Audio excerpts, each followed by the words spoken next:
Oh, good. Okay, Derek, we're here, buddy. We've got I'm going to introduce myself. Nick Yeah. Chancellor, of Anxiety Coaching, your coach for anxiety. Yeah, certified coach. So I've got a beautiful person here with me. We just had a warm-up chat. We just went everywhere with our conversation. Derek Dueker, fellow friend from USA. He's going to explain where he's from and man, what brings you here? Thank you for showing up for the podcast. This is going everywhere. This particular podcast is we are so connected with all the host companies like iHeart, Apple, iTunes, you name it, and Spotify. So yeah, buddy, welcome. So today's topic. We're talking about compassion and how does that help with anxiety. That's what we're going to talk about. But before we dive into that, right? Tell me tell me more about you. Yeah. So, like you said, I'm from the United States. What brings me here is kind of a lifelong journey of storytelling. Started out as a sports journalist Cool, back cool. in 2013. Actually, graduated from college here. I live in Missouri, which is Midwest United States. I graduated from Missouri State University with a broadcast journalism degree and just kind of took off and on that route. And life happens. A divorce happens. Moved me down to back to Springfield after 7 years of being a sports writer, and I knew I still had that creative itch in me. Mm. Um, so I wrestled with it for quite a while, trying to decide what I wanted to do, and settled on podcasting as it was taking off, and really just kind of self-taught myself how to put one together. And next thing I know, here I am with an anxiety coach from Australia of all places. Mate, that is awesome, man. You've got sports things going on there. You got academia, you got journalism, you got gifts. Well, you got gifts, and I think the world needs to hear about more about what you do. And I know that your podcast is called Scars. Yes, show my scars. It's Share my scars.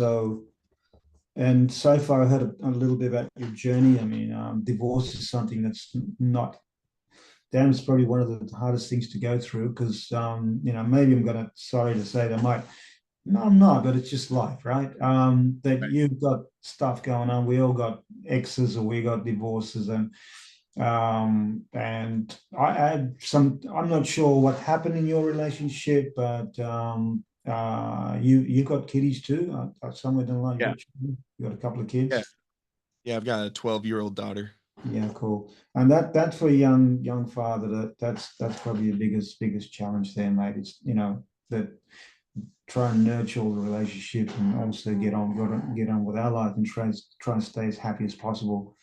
I think this is one of our biggest, enmeshment, whatever it's financial, whether it's kids involved, just yeah, man. Just if you want to share a little bit on that, I'm happy to hear Sure. more a little bit on, maybe open up on that a little bit, just sort of Yeah, clear the air and yeah. So when you mention that topic, compassion, that's a big thing that I was trying to teach myself. We were talking a little bit about self compassion, and mm, as a writer, I mean, I do it all now. Obviously, I'm doing a podcast now, but I've done print, internet, uh, radio, TV, journalism. mm, In that arena, I feel like there's a lot of perfectionists. We've got editors telling us that we're writing the wrong words. We've got readers telling us we're reporting on the wrong stories. We've got ourselves, yapping in our own ear internally there. And my upbringing as well kind of fed into some of that, negative self talk. And yeah, that is something that I have battled my entire life. I can remember journal entries as a middle schooler, picking myself apart. And as I got older, And once I started seeing a therapist right after my divorce, probably within the first month, and that probably saved my life. Mm, Um, mm, the self-talk had reached a level of, I mean, I thought I was dying, you know. I had nothing physically wrong with me, but I felt like I was on the verge of a heart attack every day. And of course, nobody's faultless in a divorce. Luckily now, I'll just let everybody know off the bat, I have a great co-parenting relationship now. We both, kind of grown up and realized it was about setting up a better life in the future for our daughter. mm, So, I'm lucky there.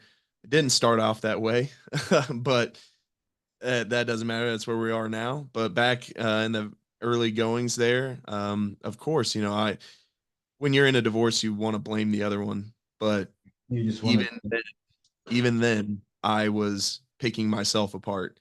Maybe we'd still be together if I didn't do this. Maybe we'd be, and it started with the divorce. But then I always had, chatter in the background, tell me how I'm doing things wrong. But after the divorce, that all amplified.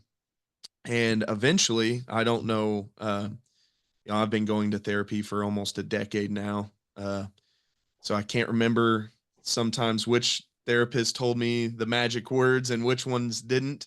But somebody eventually was like, man, you are on your own butt all the time. He's like, listen to the way you talk. He's like, everything that follows I or me is negative, even when you're talking with another individual. And that became, when he said that, it made so much sense. And I started paying attention to how I said everything in regards to myself. And that little small change in the very beginning has paid dividends since. I'm not, you know, I don't know if there is such a thing as I actually know there's not. You'll never get rid of anxiety. It's a bodily function, Oh, no, definitely. but you can reframe it and have a better perspective, especially Um, maybe you probably know more about this than I do, and I don't know if this is a true Mm, this thing is or not. But not uh, totally. Mhm. yeah, when you say something, you're thinking the thought to say it, and you speak it, and then you hear it back. Mm, Uh, Somebody said something about when you're constantly having negative self talk, and that happens, it's like doubly worse because you're thinking it and then speaking it and then hearing it. Is that such a thing? I heard that, and I've kind of lived by that a little bit. yeah, Um, yeah. I think I want to tell you about, for me, if I don't create the habit of being compassionate to myself, and if I cannot catch that thought in time, I've got only yeah, 6 seconds to catch that thought and twist it, move yeah, it, frame it. If I don't catch, it's going to just strangle me, and I'm going to go to darkness. All right.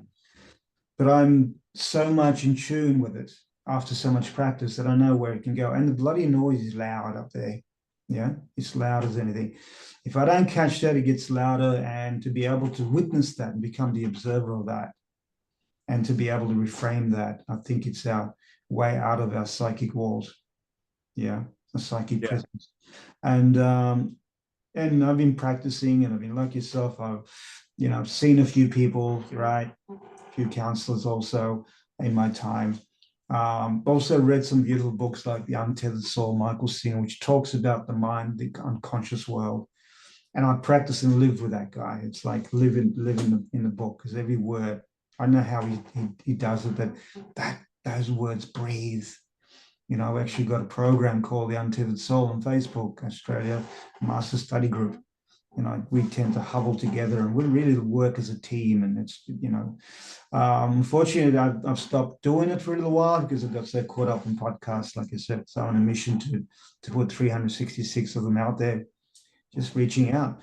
But yeah, there's power in framing, cognitive, cognitive therapy. To be able to just sit with someone, and like I like what you said, like Have you heard yourself saying the I word, connecting with it? Yeah. And for the I am actually is an attachment word. And then we seem to mash ourselves. And the voice grows louder and louder and louder. So man, I just want to say some of the words you use, lucky. I think I love the way you said lucky in earlier. I'll tell you why, because if you can say lucky in the disturbance of everything, right? There's your escape. There's that chance. There's your chance to get the bigger drill and drill through the unconscious wall. Like imagine you got a drilling and you got a piece in a hole in that friggin' unconscious barrier, right? And you can then shove some light in that space, and let it grow. Right. But the damn thing, it's so smart that it repairs itself. It does. Yeah. As soon as you take the drill out, it's got seconds before it repairs itself. We just got to keep drilling for gold, mate. That's all we're gonna do. Yeah. Keep pushing, and keep making more holes so we can, piece through it. Let some sunshine, let the sun, you put some light in that, and keep putting light in that, putting light in that. Um, yeah, man, I love what you said. Self-talk is powerful. Um, yeah, I also, earlier chat, you talked about creativity, what it does for you, and you having the mind of a journalist, and then taking like, yeah, dissonance, cognitive dissonance, meaning that we hear, we see, we're just like programs, and our mind is a program. It's wonderful where the ability of the brain and the way it goes somewhere over there, and you've got a filing cabinet up there, and we got and stuff we can practice like NLP, neuro linguistic programming, and so on, that we can tap into different program. We can create neuroplasticity towards positive thinking. It's just practice, man. I noticed that when I'm on the phone, when I'm on the phone, I'm getting addicted to the phone. It's an addiction. It's creating that barrier, and I'm flicking. I'm just doing nothing, but like my mind is just consuming so much shit, so much Yes. data. Most of it's good, it's research, but some of it's just like flicking. That's nonsense. And that's all I do sometimes, which is a real trap. Yes. I caught that very early on. Mm, I'm in that generation where, I remember just ever so briefly the world before internet. Well, I mean, it was there, but for surprisingly, in a lot of places in America, like I mm, recently just got broadband internet where I live. yeah, So yeah, there are some very weird, despite the fact I live near the third largest city in this state yeah. that I live in. But anyway, that's neither here nor there. But I remember being bored. I remember just came from a doctor's office, and I was the only one that was sitting in a chair looking Mm, anywhere. yeah, Everybody else had that phone in front of them, yeah. and it's when they first came to be, it was wonderful. I couldn't believe that such a technology, exists. That I could carry the internet in my pocket wherever I went. Mm, I could add, if I got hungry, I could just search, oh, what am I feeling? Pizza? Oh, where's the closest pizza to me? Who's the best pizza near me? It is extremely convenient. However, I do, I'm one of those doomsayers, the end is near because, everybody, I feel like at this point in my life, I know like two people that I can just go do something and neither one of us will have that urge to pick the phone out of our pocket. Everybody else, some reason, no matter how close we've gotten, there's mm, always that little tinge of like social anxiety that enters when the topic has ended and nobody's said anything and within 30 seconds a phone gets pulled out. And mm. I cannot I can't handle that.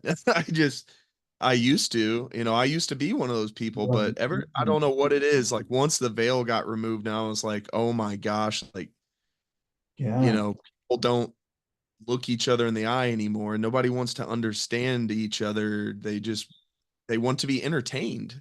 It yeah. seems like. Um, and maybe I got a tinfoil hat on here right now, but that's how it feels. And it honestly, I think what really set it off was, once I realized what truly mattered to me, and tops on that list is the people I love. Yep. Once I realized that, and then I saw that they like, this is the way I view it. It's not the correct way, but what causes me to, feel um kind of alienated is that feeling when they put that up. I'm like, oh, they don't want to converse with me. They Mm. don't they didn't like what I just said, or they didn't understand what I just said. You can go back And on yourself. Yeah. yeah. And so Saying to me, I can catch myself sometimes, but there are some times where, at some point at the end of the night, it just feels like, nah, I had a night off here, and I could have went on a hike. I could have went to the park and really grounded myself, but I chose to be here with you, and instead you want to be on your phone. And that's maybe selfish of me, but I just think we need more of that.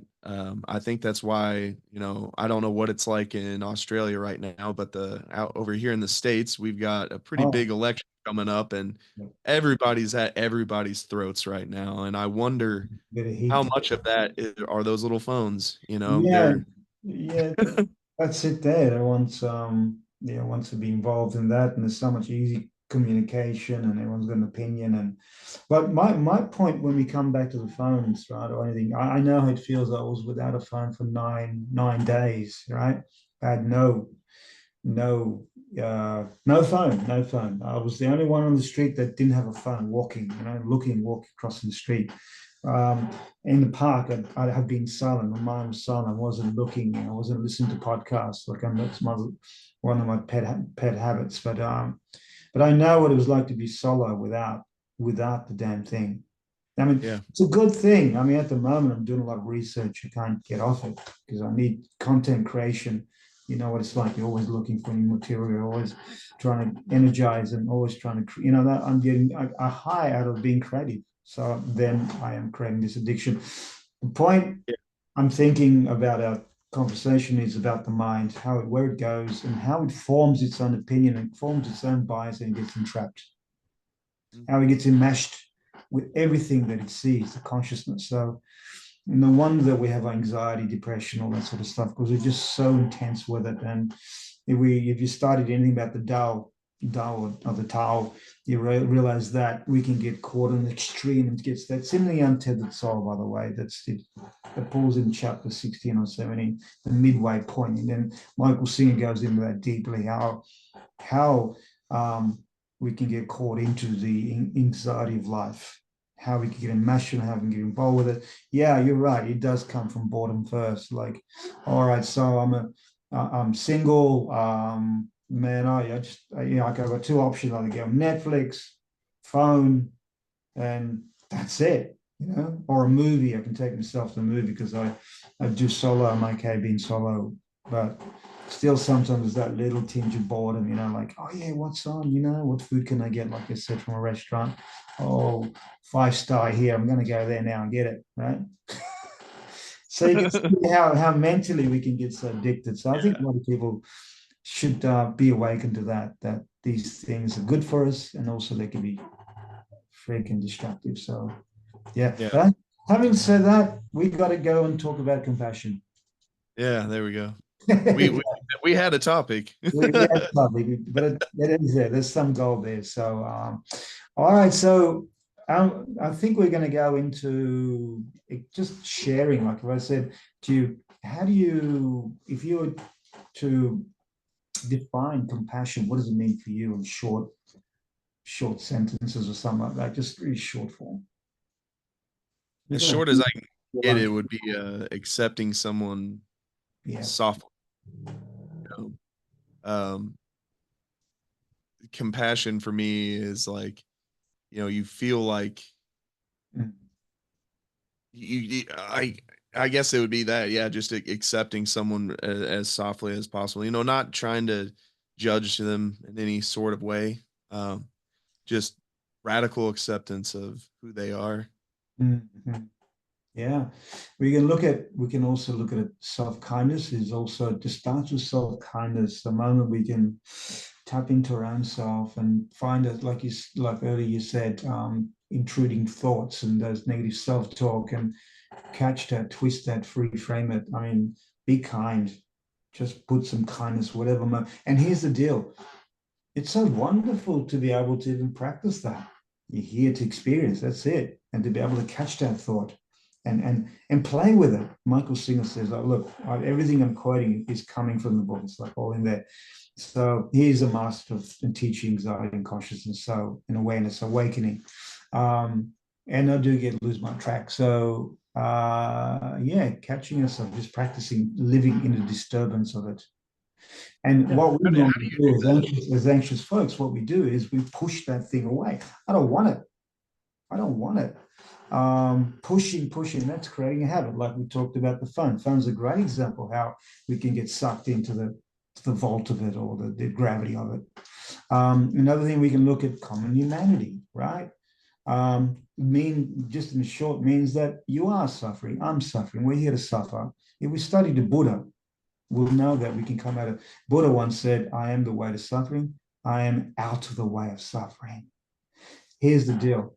He says, just take notes. He said, take notes of all the things that you desire, all the things that you crave. Take notes. You get a mortgage. Yeah, okay, cool. That's nice to have, right? As long as it's an investment, not to live in. and Yeah.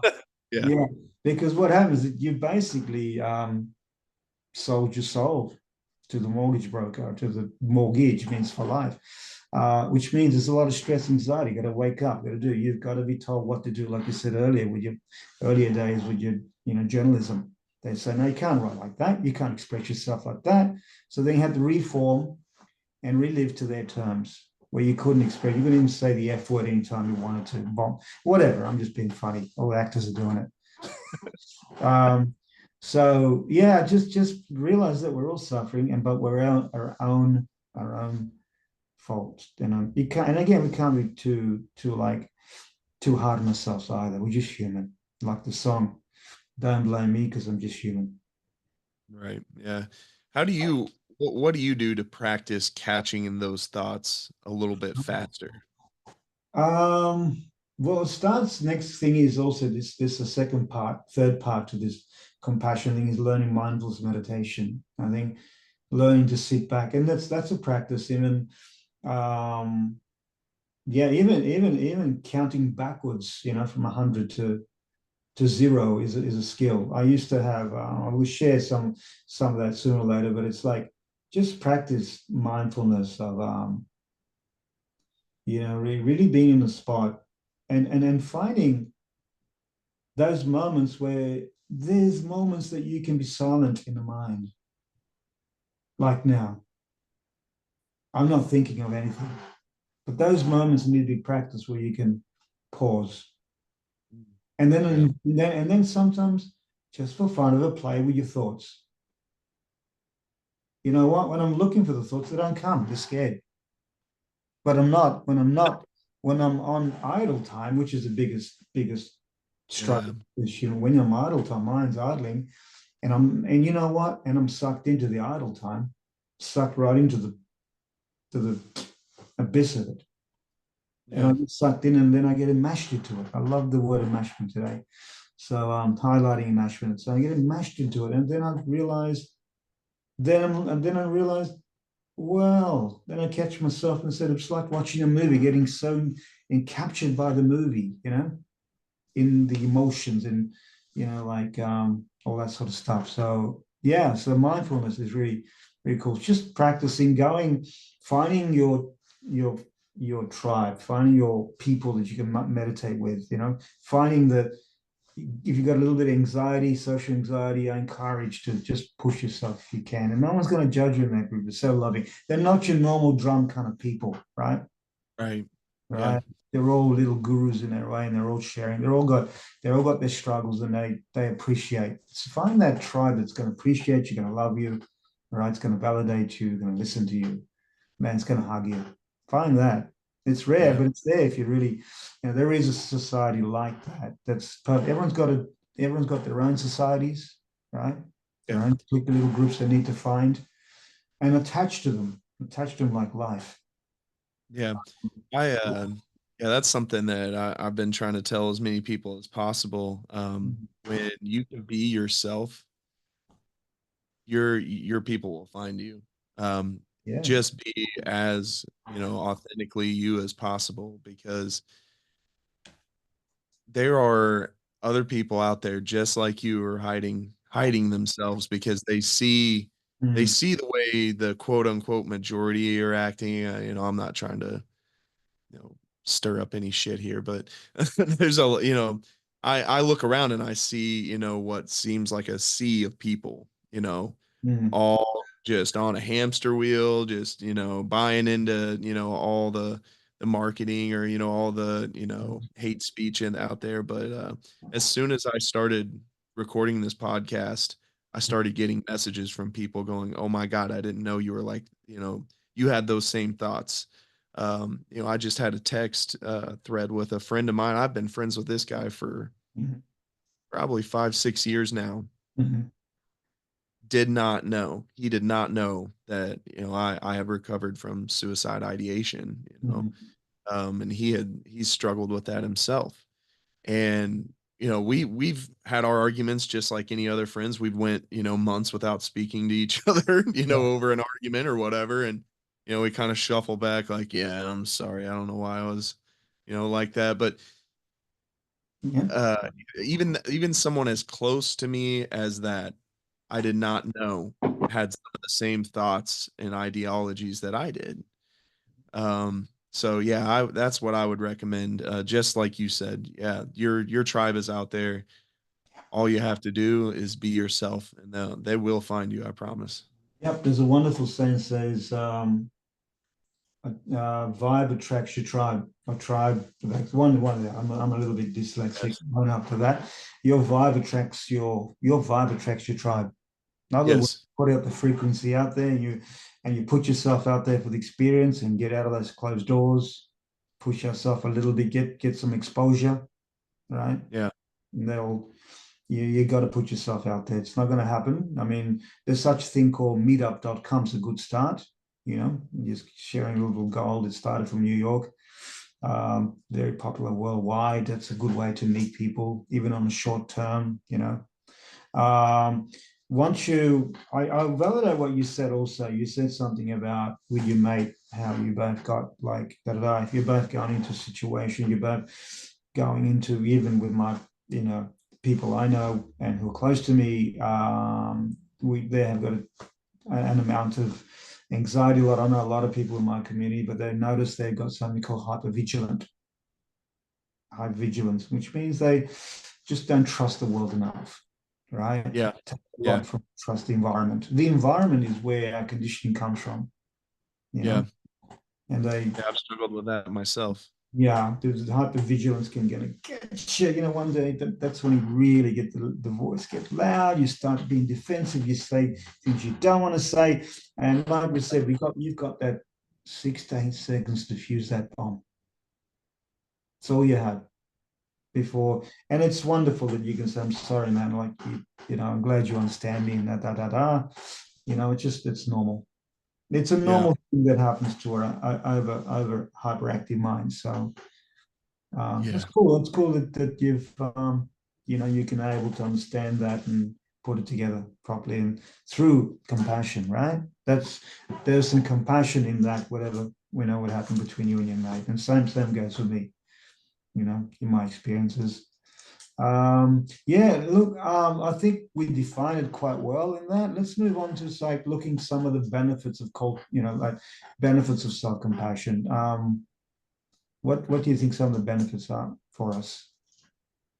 For myself, that hypervigilant mind quiets down. Hmm. Uh, so recently I've started, I love what you say about mindfulness. It really it's something that's so simple to do, but I constantly find myself fighting against doing it. Yeah, uh, yeah, yeah. the hardest part for me, if my schedule is, I'm a very routine oriented person, and my schedule has changed. And so it went from where I was meditating every morning to now mornings I'm very busy. So all of my like me time has got pushed to the end of the day. And Yeah. that's when I Yeah. just want to conk out for the night. So I've had a hard time keeping that. It's so simple. I've done it the last 3 nights, so I'm proud of myself. Um, but yeah, it does. That self massage, which I mean, I guess we're kind of getting into self care more than self Yeah. compassion, but it's kind of the same thing, I think. Um, Mhm. but yeah, in the mornings, instead of meditating right now, I have to go water my garden anyway. So I kind of do that active. I forget what they call it right now, but essentially every movement I make, I am paying super close attention to it, Yeah. and I'm doing everything with purpose. It's almost akin to what I imagine like the what, how's it pronounced, matcha, the green tea. The Japanese used to be like a ritual type thing for them. Um, that's kind of how I water my plants in the morning, and I just kind of and the first thing in the morning I try to give myself something healthy to eat, not so much sugar, wait for caffeine intake, things like that, just to make sure that Yeah. I'm taking good care of myself first, because that's how you're setting up how your mind's going to work. If you feed your body junk, your brain's probably going to be saying junk in your ear. That's it there. Yeah, I just want to recap on that because we have, yeah, I think you mentioned you create or improve the emotional resilience to life, all challenges and setbacks. And just by being kind to ourselves, and we tend to bounce back a little bit quicker. So again, practicing that mindfulness meditation is just basically learning to be the observer and learning not to judge. That's what in a nutshell. That is so a simple definition of mindfulness meditation. It's just able to settle down the mind a little bit, to slow it down a little bit, and finding that personal space and giving yourself that personal space. We can be over rigid. I used to be over rigid, and I knew the anxiety built in me when I was super rigid. But then I went into an abstract mind, more creative. There's a lot of stuff I don't. Man, my backlog of lists to do is so huge, and I tackle the ones that come up urgently. And otherwise, I wouldn't have been doing this podcast with you. I love my creativity because it's an abstract mind. Um, so that's not the thingy, but yeah, we got reduced anxiety and depression. A lot of studies have shown that it lowers down. That's the benefit. It lowers down the anxiety and depression, provides like a sense of safety, security, alleviates emotional distress. Other benefits would be like enhanced motivation. Yeah, like self compassion can actually create a healthier like healthier drive to improve and encourages growth through acceptance rather than fear and failure. Another one is like stronger relationships, right? It does that for us. As long as we can tap into our hearts, this is a vibrational center. There's so much, and we don't even talk about the energy of the heart when you go out, you think about, and you put some light energy to us and expand outwards to the universe. It's also nice in the Buddhists to have something called, it starts with compassion of the self, compassion for people that you don't get on with, not hard, can be done, and compassion to people outwards, compassion outwards to the universe. It's a simple kindness meditation, but that's such a wonderful thing to be starting with ourselves. And also, yeah, we get strong relationships and greater life satisfaction. I believe the more we practice compassion, it's always talked about, blasted on YouTube, and it's like, yeah, why don't we do it even though it's so easily to do, that's a thing. So what is the method? What are we looking for? How do we do it? What are the strategies for it? Yeah, so people have more satisfaction and more compassionate. I love Clubhouse in the States, man. I love Clubhouse. If you guys ever had a Clubhouse, you can just have a chat with, create that community. It's available. Beautiful app. All right. I love being there. I get butterflies talking to people, even though I'm a fair speaker. but I'm growing so much by us, just like us having a chat and exposing ourselves out there, and sharing compassion, sharing this thing out to people, right? And beautiful place to network. Just, as I said, internet is also can be it is a great thing, but it could be a bad thing. So just nurture things that can. So let's look at some strategies. Like, yeah. So, Derek, what sort of strategy are you using to embrace or to create self compassion? What sort of things are you using yourself? I'm probably the wrong person to be asking this. But maybe not. So some of the tools that I used, I started off with the sticky notes on the mirrors, those types of things. I don't know. They for some reason they were pretty thin for me. So a lot of what I do for self compassion has to do with my body. Um, I not that I'm a bodybuilder. If I stand up here, you'll see I'm a kind of a chunky guy, but I really have taken my health into my own hands in the last year or so. Um, so the exercise, I try to more than anything, it's been yoga and stretching and the mindfulness meditation, practicing some of the. Have you ever seen the Wim Hof method of breathing? Yeah, the Tried that. oh, yeah. If I'm about to have an anxiety attack, that's that's when I notice that seems to work. Mhm. If I do it just on my own, I haven't really noticed too many benefits to it. But when I start feeling that hypervigilance raising up, Yeah. there is something scientific to that method, I feel like, because it has stopped full blown panic attacks. Mm. Um, but I really love my foam roller. I have one of those massage guns. I do all those types of things because once I start feeling it in my body, that Mm. pulls that pulls the thoughts, or calms the thoughts down. Um, and yeah, I start when I hit the mindfulness meditation part, I purposefully will think of some of the things that troubled me during the day to start. Cool. And that sounds a little counterintuitive. No. There's a something called give yourself worry time. I call it. Like people use worry. Right. That I'm thinking that's what you're coming up to, and I'm Yeah. intuitively Yeah. tapping into what you said. But there's so much value. People avoid worry and they don't Yeah. give themselves enough time. It's like journaling, right? That's one. Exactly.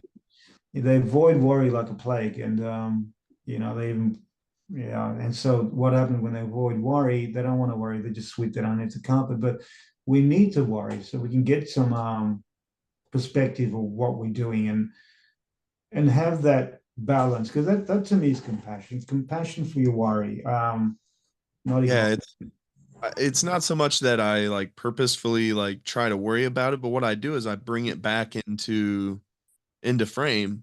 And Yeah. once I start meditating, then I can if it does circle back around when I have cleared my mind, I'm Clean. able to then analyze that thought from a central point of view where Yeah. I'm like, I make more sense of it at that point because I've Yeah. calmed myself down. Mm, And if it truly is something that matters to me and it comes back around, instead of it being something that I fear or, am overly anxious about, mm, I'm able to ask, is the worry true? Is this really going to be that big of a deal? And then how much does it matter to me? And mm, if it's not something that's going to further my top, two or three goals that I have for myself, I let it go. Um, I just love what you said there. Let it go. yeah. One of the biggest lessons, and when I've talked to a lot of people that are coaching, and the moment we get to that word, Just let it go. I've got podcasts on that Yeah. too. Right? That's it there, just to let it go. Start with a warriors of practice if you want. It's not something that's easily done, but to clear the mind and to get into a clear state, yeah, we need to have that practice. Beautiful. I love what you said there. Just let it go. That's it there. Yeah. Mate, there's other things we can do, like we can speak to ourselves kindly. We can and once again acknowledge that everyone's going through the same thing. And I love the way we went with the Buddha, right? And think about cravings and the desires. There are worse cases, like we can get caught up in that, Yeah. and then you get a little bit upset with that, and it's not happening our way, and um, we can look at mindfulness, as you mentioned, finding your present moment without judgment. You can do journaling. A lot of people do journaling. And that's another way of putting all your feelings down, experiences on paper, and then burning the damn thing and let it fly. Yeah. You can Yeah. clarify the thoughts, emotions, make it easier to practice kindness. We can also create like a compassion mantra. I've got a compassion mantra, which can develop a mantra that resonates with you. I know you said the mentioned word earlier, I, but you can also use I am enough. Normally, we're coming from a lack of abundance, so you need to program that mind. You are enough, man. Look, you got 10 fingers. You got legs. I had an injury just the other day. I pulled the calf muscle and I couldn't. And my favorite thing is walking like yourself. I walk 3 kilometers a day consistently. And if I do, that is what really gives me my peace of mind. If I don't have that, well, I was not able to walk for the last 2 weeks. Like I'm better now, healed through my mental, I've healed myself quicker. And I could have gone bad on myself and could have really felt bad and really energized negative energy. And I didn't want to do that. I said, I'm going to heal by just being compassionate to my body, you know. We could yeah, so I deserve kindness and I am enough. So we have to, Yeah. that's the mantra we need to have. We can visualize compassion, like imagine a compassionate figure, best friend, offering you comfort. You can go with that's a visualization of giving someone a hug or getting a hug from someone, receiving and giving, right? Beautiful thing.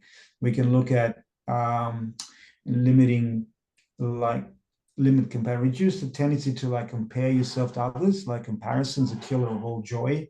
That is the biggest fault, man. Like media, we're so mucked up there. We don't. Oh, you got more. I don't know how to get there. I don't have time to listen. You. I don't know how to get there.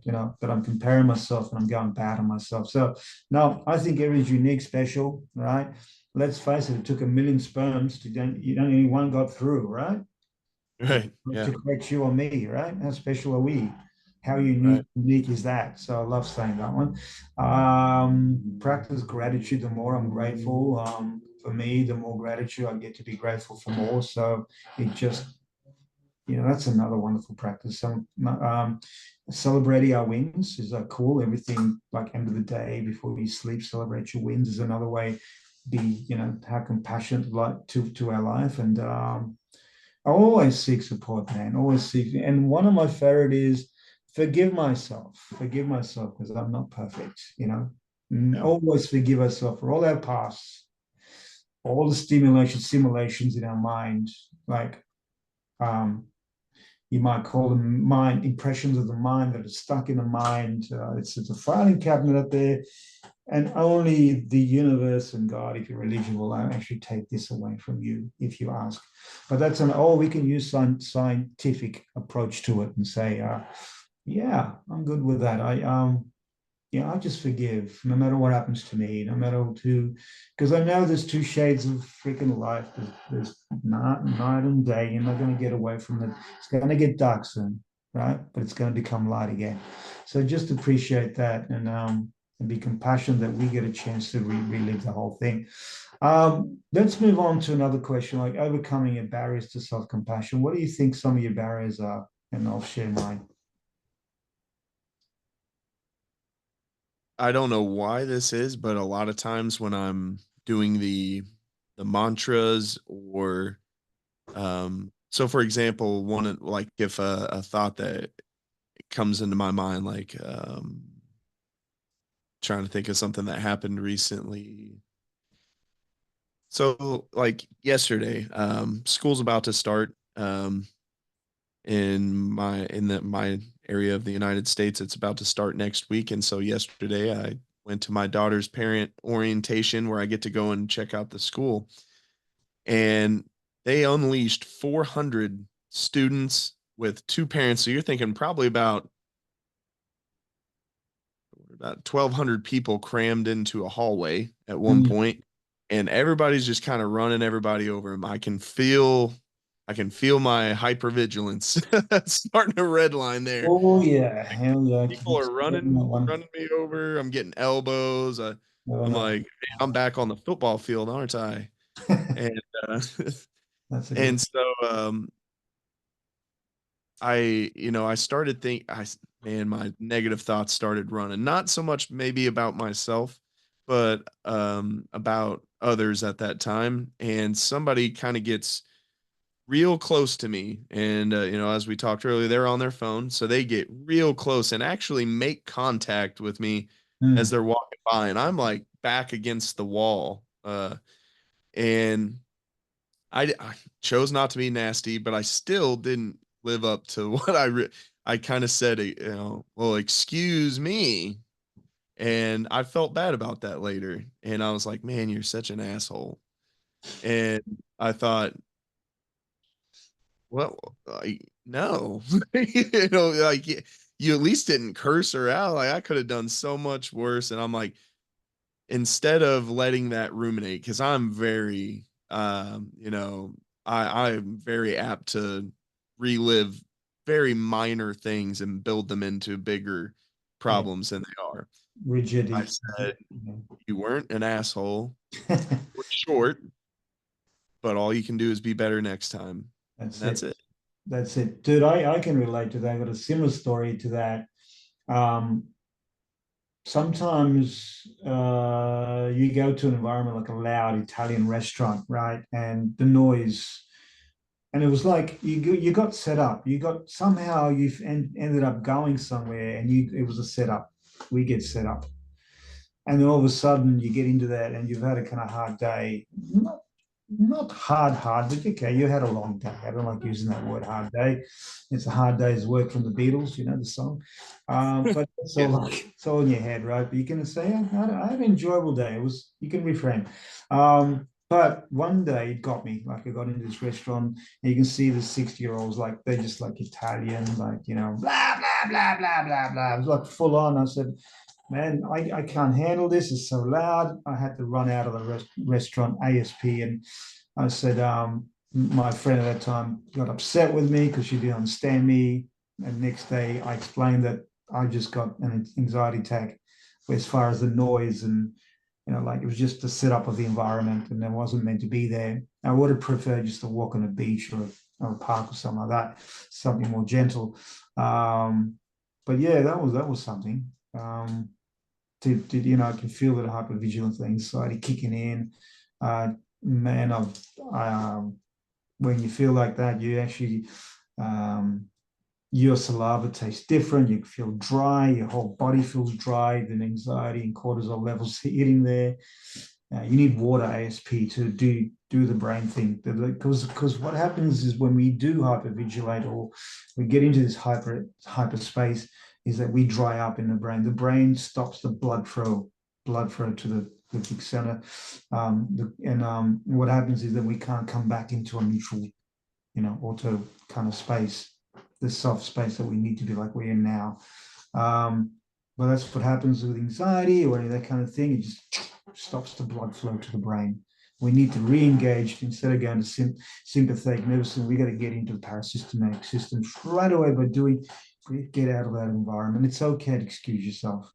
You don't own Yeah. anything to anything.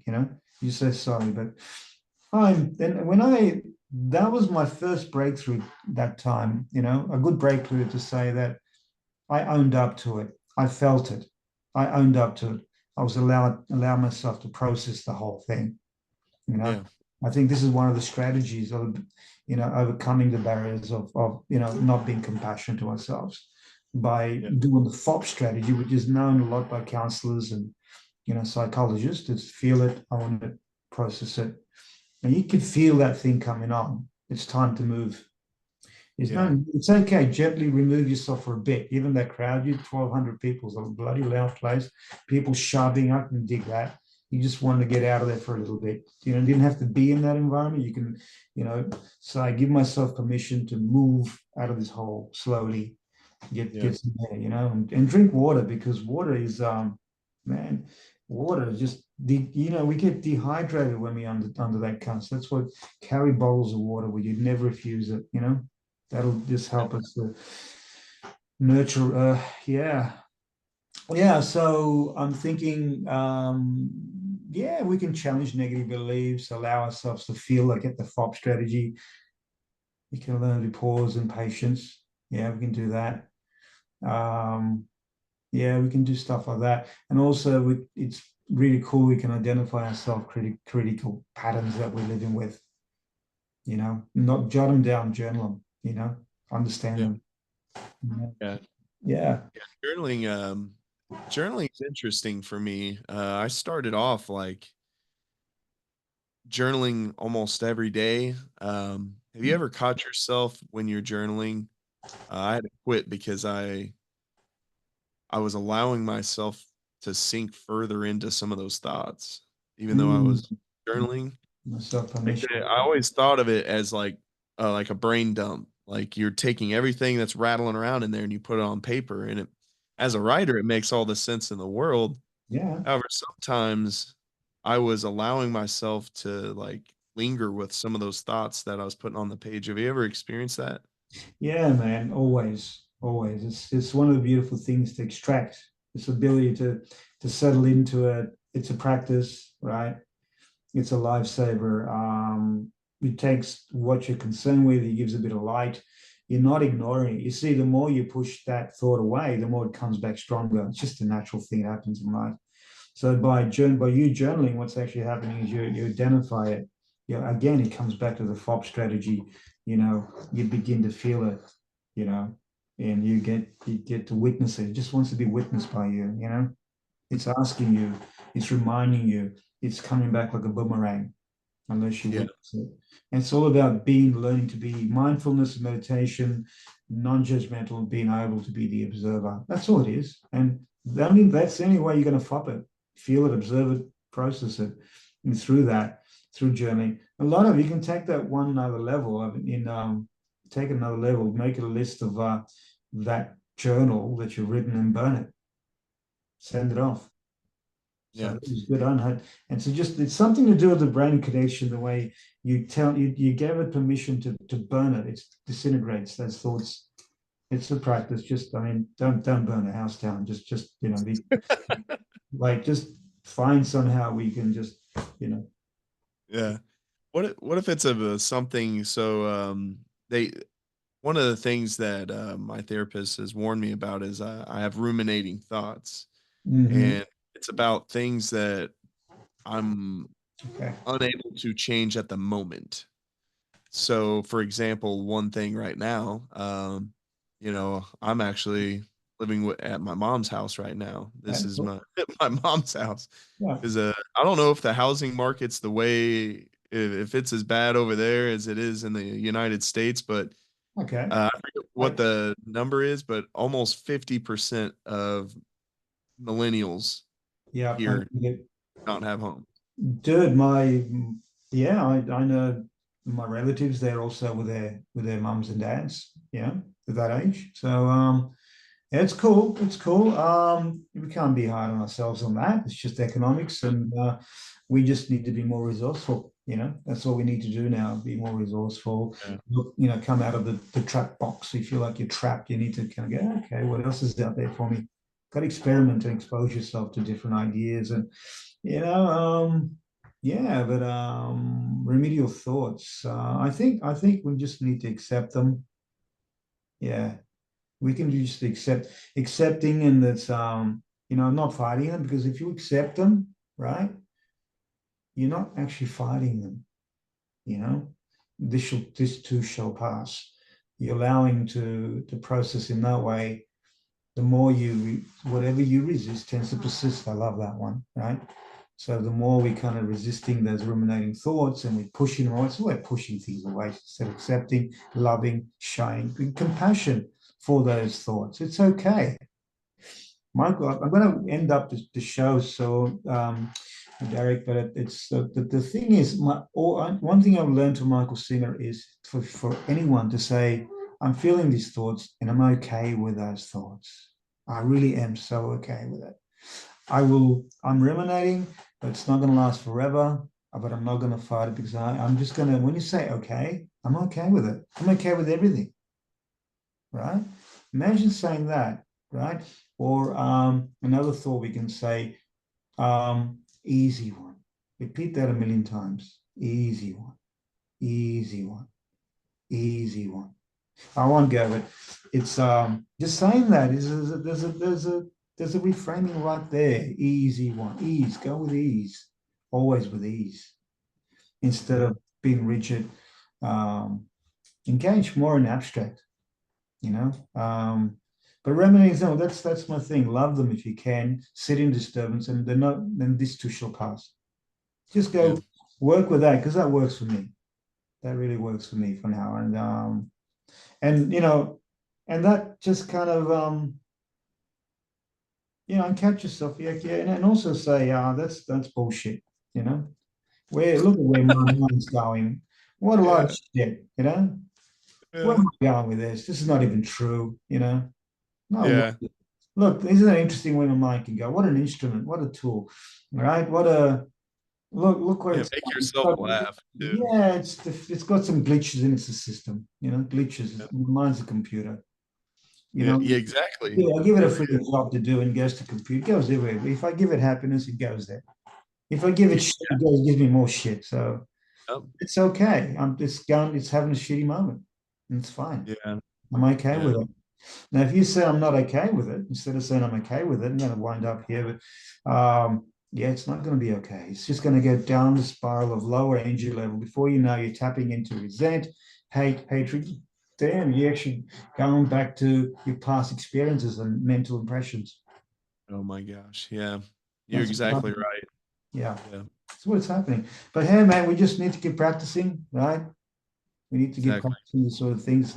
It's not a one day thing. It's get yourself, like I said, find your tribe, grab your vibe, that kind of thing.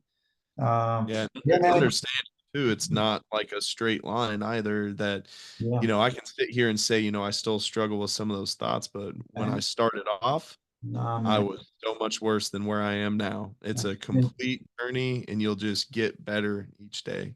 Gotta practice, man. I think once again we got to practice kind of thing. Yeah, Derek, thank you for showing up for me and yourself and the world, buddy. And you Thank got a lot of experience in you, and I think the universe, God, whatever you want to call it, whatever your kind of dominating thoughts are, your creativity needs to be sparked, needs to be engaged. You know, and I think we can. I have a friend who's a photographer. He also goes through some stuff. Or who is it? And like we said, we got a humanity and compassion, and we're all fault in one way, but we just need to work with it. And I lost my track, and that's okay. Saying he's a photographer, yeah, he's a photographer. Coming back. I'm too fast myself. Yeah, I'll change. He's a photographer, and he owned up. He said, "I do YouTube clips because I love about cameras. I'm like, I consider myself like a Fuji guy that just loves to talk about the new cameras that come on the market, and he does a lot of YouTube clips on that.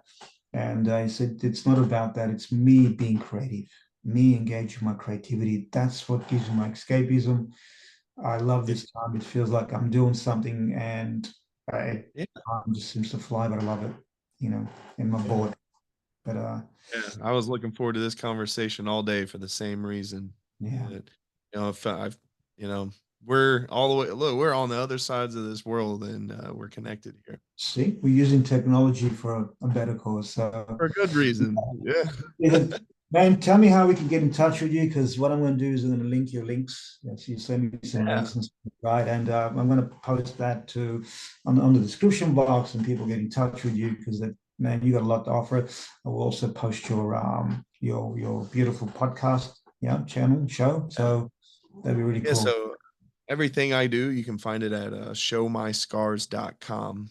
And I'm on Facebook as well, Show My Scars Podcast.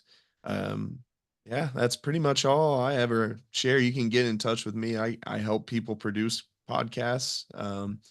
I help people with their YouTube videos. But most importantly, what I enjoy doing is this. Go find the show. I hope it helps. I'm documenting my journey. I'm not a professional. I'm not, a medical professional whatsoever. I am just like you out Mm, there seeking answers. So I've talked to, a formerly homeless person who now works in a nonprofit serving the homeless. I've talked to recovered addicts. I've talked to a child therapist so far. I've talked to somebody about media literacy and how that affects our mental health. mm, So it's kind of a catch-all of, mm, I can connect pretty much anything to mental health. It all affects mm. us. So I just really look for things that offer us better perspectives, or ways to take care of our mental stability. Beautiful, mate. Thank you so much. I think Thanks for that having me. no, such a pleasure. We're going to do another one soon, and Absolutely. there's so much to talk about in this kind of arena, and just helping each other get across the bridge, man. It's Absolutely. like, so only through experience that we can, share ourselves and have ourselves. So yeah, all right. Blessings to you and everyone, and may everything go with compassion and love and shine the light, man. Yeah, absolutely. I appreciate you. Yeah, appreciate you too. Thanks, Derek. See you next time, my friend.